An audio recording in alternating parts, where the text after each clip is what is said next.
Assalamualaikum and hello. My name is Nur Kuratunafiha binti Muhammad Hanafi. You can call me Kuratu or Nafiha. Assalamualaikum. Hi, my name is Nunisa Tasnim binti Rushidi. You can call me Tasnim. Hi and Assalamualaikum. My name is Ania Sarah binti Abanshu. You can call me Anis. Hi, we are from P1 T11. Today we're going to discuss a few questions from chapter 5, Trigonometry. First, for question 1a, first we have to convert negative 2a pi per 3 radian into degree using this formula. 190 per pi. Okay, using this formula. What is natural number? Natural number is an integer number. Yeah. Start from 1, 2, 3 until infinity. Infinity. How about negative 1, negative 2? No, negative 1 and 0 not include in natural number. Okay. Then we have to find the smallest value of a if theta lies on the second quadrant. Because from here we got theta is equal to negative 120a, which is mean negative. It's clockwise, so we're gonna sketch a decrease.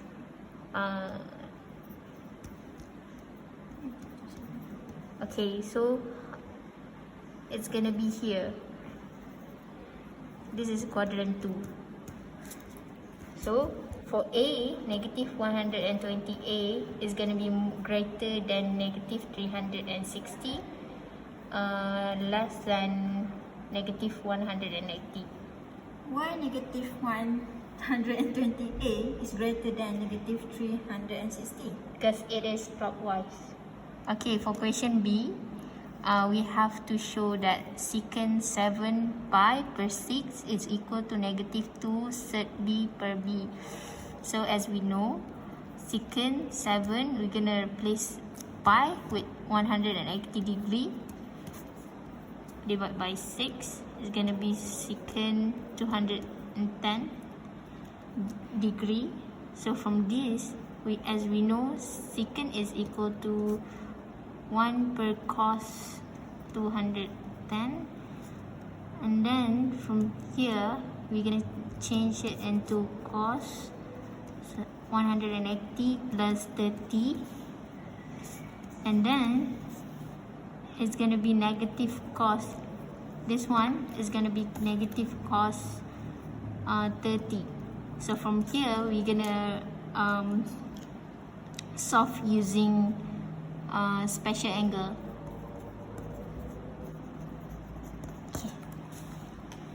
Okay, for question B, after that we have to solve this equation.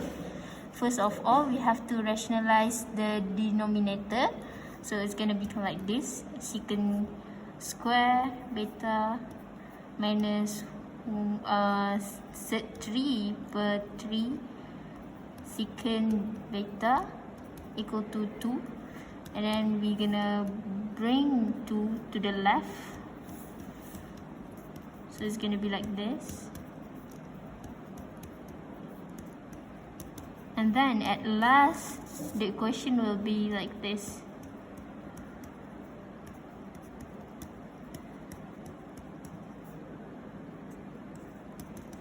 And then after this we have to factorize this equation to find the two values of b in quadrant 3, because it says beta is more than 180, less than 270. Okay, next for question 2, we need to prove that 1 minus tan for theta over secant square theta is equal to 1 minus tan square theta. Okay, first of all, we need to factorize this one. 1 minus tan square theta times 1 plus tan square theta over secant square theta. As we need to refer this basic identity, which is secant square theta is equal to 1 plus tan square theta. Okay. Then Then you can cancel this one and this one, and the answer is 1 minus tan square theta is proven. Okay, for the question 2b, we need to equate the denominator for the left side, which is 1 plus cos theta over 1 minus cos theta. We need to times with 1 plus cos theta.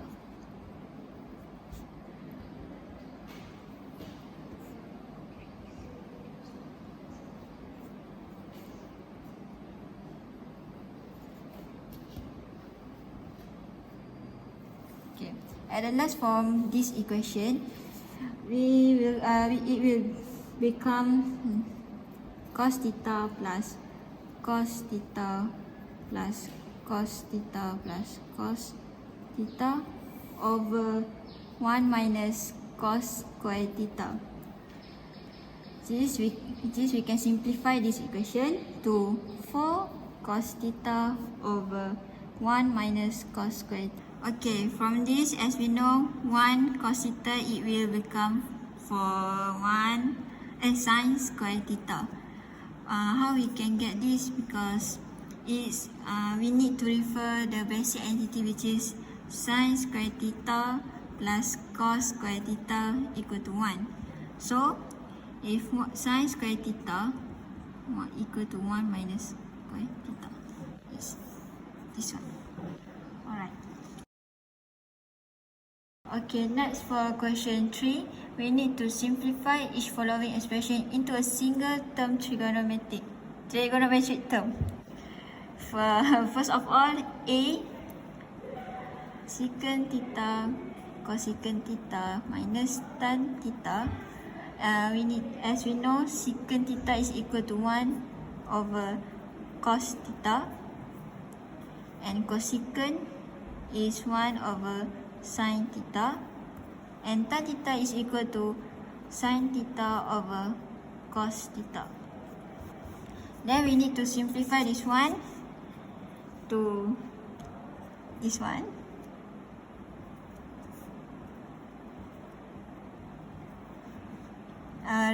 One minus sin square theta, as we need to refer to the basic identities, which is it will be cos square theta over cos theta sin theta. Okay, question B, cos theta over secant theta minus tan theta, we need to simplify. Okay, first of all, cos theta equal to secant theta minus tan theta. Okay, as we know, secant is 1 over cos. Minus 2, tan is sin over cos.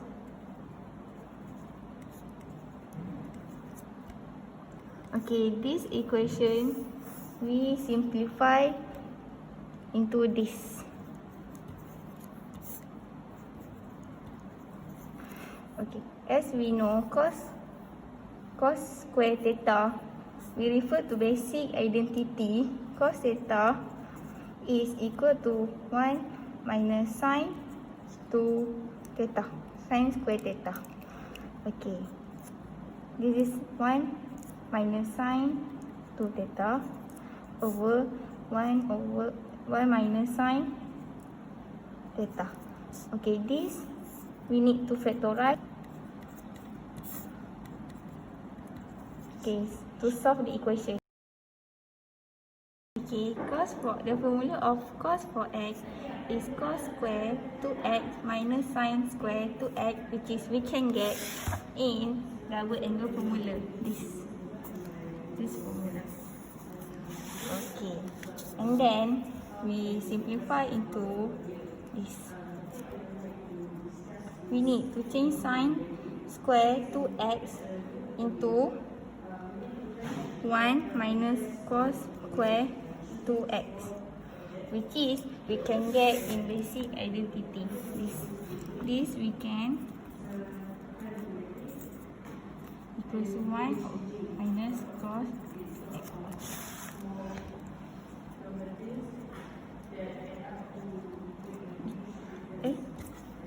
Okay, Okay, we move the negative into the left not equal to 0. Positive. Positive. From this question, we simplify until we get into the quadratic form, which is we can get this. Okay, from the quadratic form, we can factorize to find the cos of 2x. Okay, we can get the cos of 2x, which is I get 1 over 4 and cos 2x is negative 1. From this, we want to find the value of x. So we need to shift cos the 1 on. For B, given that A is acute angle and B is obtuse angle, then the question gave us the value of sines A and the value of sines B. But the question asked us to find the value of cos A minus B. Okay, what is an acute angle? Acute angles is an angle less than 90 degree. And what about obtuse angle? Obtuse angle is the angles of more than 90 degree but less than 180 degree. Oh, I see. Okay. From this information, we can sketch into the quadrant. Okay, the position of A will be here because it's less than 90 degree, and the position of B will be in the quadrant 2 because it's more than 90 degree. Okay, from this, the question gave us the value of sines A is 3 over 5. So sines A, sine is opposite and hypotenuse over hypotenuse. So we can find the value of here is a 4. And then B is going to be 5 here. It's going to be 13 here. And then it's 12. How can we get 4? From this, it's going to be 3 square. Yeah. 3 square and then 5 square. We're going to get 4. Okay. From this information, and then we can find the cos A minus B. Cos A minus B. So we have to refer to the compound angle formula, which is this one, and then it's going to be cos A cos B plus sines A sines B.